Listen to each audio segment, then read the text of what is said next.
Hello दोस्तों, आज हम एक बहुत बड़ी प्रॉब्लम के ऊपर डिस्कस करने वाले हैं, जो है आधार डीओबी लिमिट क्रॉस, जो ज़्यादातर सॉल्व नहीं होती है।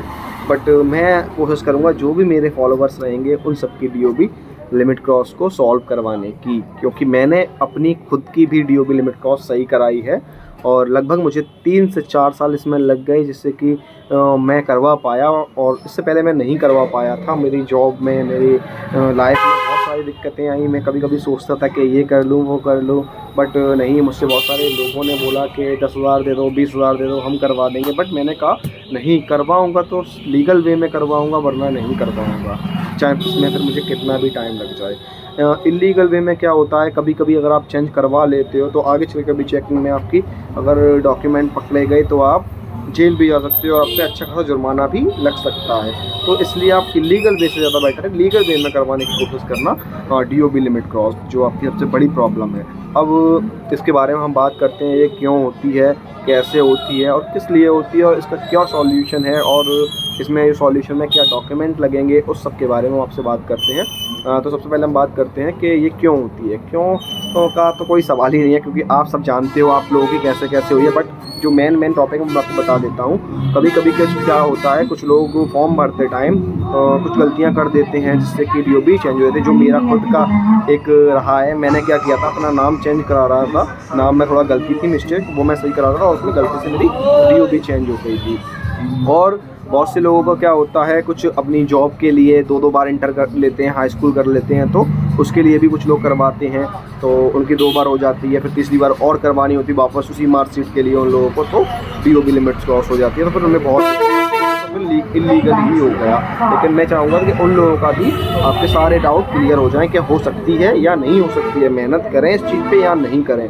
तो मैं आपको बताता हूँ। और इसमें से एक क्या है सबसे बड़ी, जो आप ऑपरेटर होता है, आधार ऑपरेटर, आप करवाने गए, आपने अपना कुछ नाम चेंज करवा दिया, कुछ और करेक्शन करवा रहे थे, उस ऑपरेटर की गलती से आपकी डीओबी भी चेंज हो गई, जिससे कि डीओबी लिमिट क्रॉस हो गई। अब आपको बहुत ज़्यादा प्रॉब्लम का सामना करना पड़ रहा है। तो उसके लिए आपको क्या करना चाहिए, और सबसे मेन बात कि इसमें डॉक्यूमेंट क्या क्या लगेंगे, जो सबसे बड़ी बात है।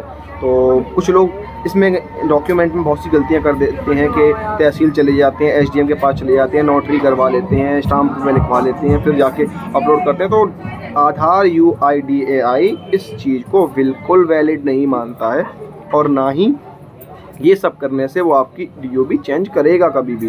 तो आप लोग इस चीज़ से आप थोड़ा सतर्क रहिए कि ऐसा कुछ भी ना करें कि अपना टाइम बर्बाद करना, अपना पैसा बर्बाद करना, यही होगा और कुछ नहीं होगा इसमें।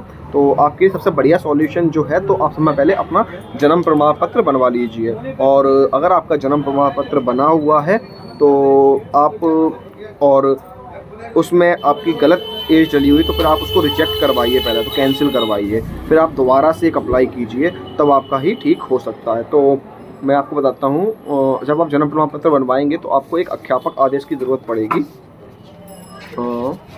मेरे पास जो है, मैं आपको भी दिखाता हूँ, इस टाइप के जन्म प्रमाण पत्र बनेगा जब आपका, तो इस टाइप का अध्यापक आदेश मिलेगा आपको। जो ये मेरा है अध्यापक आदेश, जब मैंने सही कराया तो मेरा इससे सही हो गया था। बट अब कल परसों मैं लखनऊ गया था, तो मुझे वहाँ से मालूम पड़ा कि यहाँ पे एक डीओबी लिमिट क्रॉस का जो गाइडलाइंस है वो बिल्कुल चेंज हो चुकी हैं। अब इस कागज़ की कोई ज़रूरत नहीं है हमें, अब इसकी कोई भी ज़रूरत नहीं है, जिससे कि आपका आधार लिमिट क्रॉस का कोई सॉल्यूशन का अब कोई काम नहीं रहा। जबकि मैंने इसमें बहुत मेहनत की थी, इसको बनवाने में, इसको निकलवाने में, बट अब ये वैलिड तो नहीं रहा। अब क्या है, नई गाइडलाइंस आ चुकी हैं, तो नई गाइडलाइंस में नया तरीका दिया गया है सरकार की तरफ से। तो वो गाइडलाइंस हैं कुछ इस प्रकार का। आपको एक फॉर्म मिलेगा, आप फॉर्म को देख लीजिए अच्छे से। ये फॉर्म आप मेरे व्हाट्सएप ग्रुप से या मेरे टेलीग्राम ग्रुप पे मैं आपको दे दूंगा, और लिंक मैं डिस्क्रिप्शन में डाल दूंगा टेलीग्राम चैनल का। आप सब लोग ज्वाइन कर लिए, जिस पर मैं आधार की सारी वेरिफिकेशन और सारी वीडियोस का लिंक उस पर डालता रहूँगा।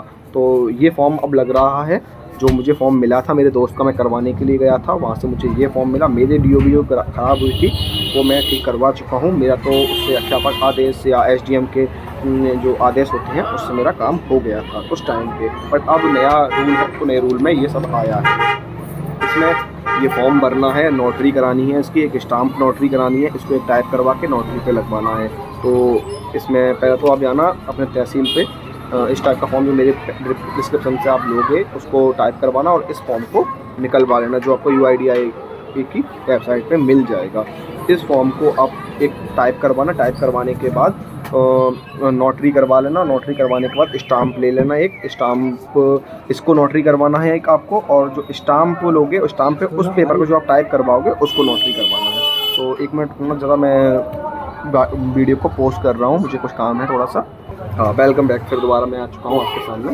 मैं आपको बताता हूँ अब आगे। इस फॉर्म को आप भरने के बाद अपना एक इनरोलमेंट कराना, इसकी नोटरी करानी है आपको। नोटरी करवाने के बाद एक इसी टाइप का ये फॉर्म जो ऊपर सब कुछ लिखा हुआ है इसको टाइप करा के उसके साथ एक स्टाम्प लेके उसको भी नोटरी कराना है अपने तहसील पर जाकर। फिर उसके बाद ही आपको इनरोलमेंट कराना है अपने पास के जन सेवा केंद्र पे, और उसे कराने के बाद इस फॉर्म को और उस नोटरी को और अपने जन्म प्रमाण पत्र को UIDAI के